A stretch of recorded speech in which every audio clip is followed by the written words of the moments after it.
comme tout le monde le sait, on s'est pris plein la tête avec ce qui s'est passé le vendredi 13 à Paris. Hein. Voilà, ça, on va pas en faire des tonnes là-dessus parce que bon, on va rester dans le mode pudique et on garde.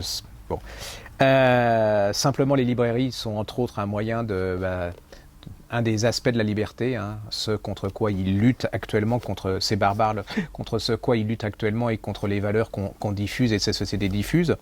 Il faut pas oublier, il faut continuer à vivre. Hein, il faut leur montrer que. Je dis nos ancêtres, en la guerre de 14, en 39-45, ils ont résisté. Il y a eu plein de gens qui sont morts pour nous, donc ils méritent qu'on se batte en souvenir de ce qu'ils ont fait pour nous et puis de la société dans laquelle on vit, parce que malgré tout, je pense que notre système, même s'il n'était pas le meilleur, comme disait Churchill, il avait plein d'inconvénients, c'est quand même le meilleur actuellement. Puis qu'il n'y a pas à avoir d'état d'âme là-dessus. Donc on pense forcément énormément à tous ces parents, à tous ces gens qui sont blessés, à tout. Voilà, ça c'est une évidence, mais voilà, la vie doit continuer. Et puis c'est la meilleure façon de combattre ces imbéciles. Donc juste, voilà, pour pas oublier, si tant est qu'on puisse oublier ce genre de choses, vient de paraître un bouquin de Philippe Val, C'était Charlie, chez Grasset. C'est l'histoire de Charlie de l'intérieur. Hein.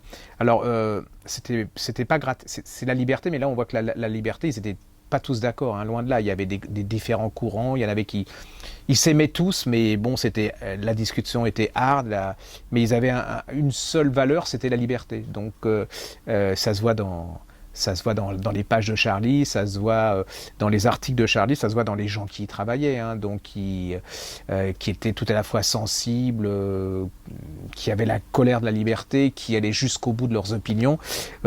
Philippe Val le raconte très très très bien.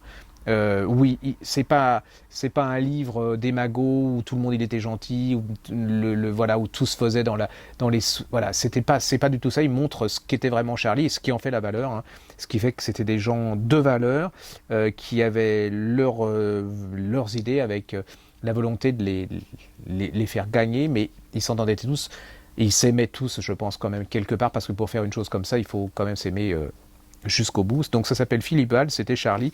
Même si on n'aime pas, il y a beaucoup de gens qui ne supportent pas Philippe Val, allez-y, lisez-le, parce que c'est un témoignage hyper intéressant sur ce qu'est la presse libre.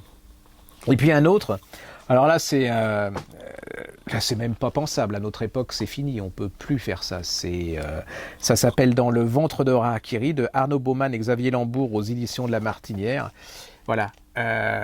C'est Harakiri, c'est ce qui est marqué à la fin, derrière le livre, hein, c'est ils sont tous là, il y a Arthur, Berroyer, Cabu, Cavana, Charb, Choron, Clavel, Coluche, Copy, Delphine de Thon, GB, Honoré, Kamagurka, Reiser, Schlingo, Ciné, T-News, Villemain, Willem, Volinsky. Donc vous voyez, c'est énorme, quoi. Je veux dire, c'est comme une sorte d'académie de la liberté, de